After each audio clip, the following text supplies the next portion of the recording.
یہ جنگ جو ہوئی ہے کربلا میں، مارکہ کربلا جو ہوا ہے، یہ یزید اور امام حسین کے درمیان نہیں تھا، بلکہ حسینیت اور یزیدیت کے درمیان تھا۔ یعنی یہ شخصی لڑائی نہیں تھی بلکہ نظریات کا تصادم تھا۔ اگر شخصی لڑائی ہوتی تو یزید جیت گیا تھا، بطور شخص حضرت امام حسین شہید کر دیے گئے اور یزید جو ہے وہ تخت و تاج پہ متمکن رہا۔ تو اگر یہ شخصی لڑائی قرار دیں تو یزید جیت گیا اور امام حسین ہار گئے، یہ شخصی اگر لڑائی قرار دیں۔ اور اگر یہ لڑائی نظریات کی قرار دیں، اور جو حقیقت میں نظریات کی لڑائی ہے، تو یزیدیت ہار گئی اور حسینیت زندہ باد ہو گئی۔ یزیدیت کا جنازہ نکل گیا۔ وہ تخت و تاج جس کے لیے یزید نے اتنا کچھ کیا تھا، اس کے اپنے بیٹے نے اس پہ تخت پہ تھوکا۔ یزید کا بیٹا معاویہ بن یزید جب تخت نشین ہوا ہے تو وہ گھر سے باہر 6 ماہ نہیں نکلا، اس کا جنازہ ہی نکلا۔ تو لوگوں نے کہا آئیے نا تخت پہ بیٹھیے، کہا میں اس تخت پہ نہیں بیٹھنا چاہتا جس سے آل پیغمبر کے خون کی بو آ رہی ہے، میں نہیں اس تخت پہ بیٹھنا چاہتا۔ اور پھر اس کا تخت سمٹ گیا، اس کا نام مٹ گیا، کلنج کے مرض سے تڑپتا ہوا مرا اور انتہائی ذلت کی موت مرا، رسوا ہو گیا، اس کا نام بھی باقی نہیں ہے۔ میں گزشتہ برس کربلا میں حاضر ہوا تو حضرت امام حسین کا چمکتا ہوا روضہ نور دیکھا۔ وہ لمحے بڑے دردناک تھے جب ہم کربلا میں پہنچے اور رات کا موقع تھا، تو ہمارے ڈرائیور نے کہا کہ یہ نہر فرات ہے، وہ نہر فرات جو چمکتی رہی اور جس کی لہریں اچھلتی رہیں، اور کربلا کا یہ مقدس قافلہ پیاسا رہا۔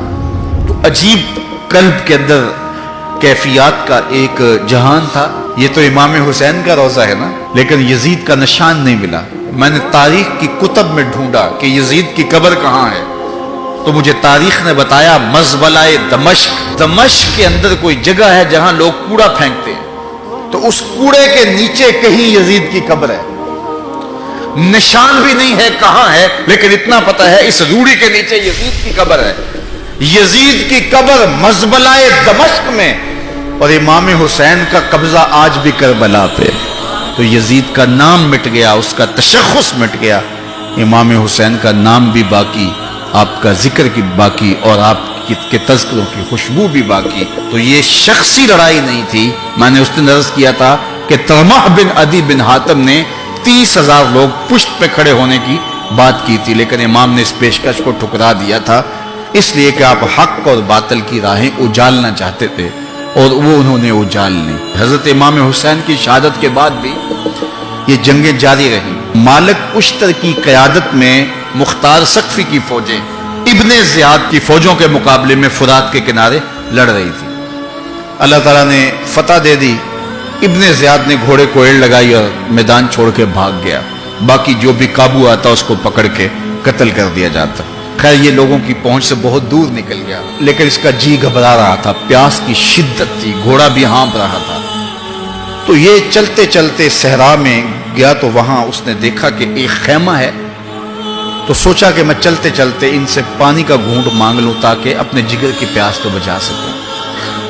تو اس نے گھوڑا کھڑا کیا اور ہانپتا ہوا اس نے پردہ اٹھایا، دیکھا تو خیمے میں امام زین العابدین قرآن کی تلاوت کر رہے تھے۔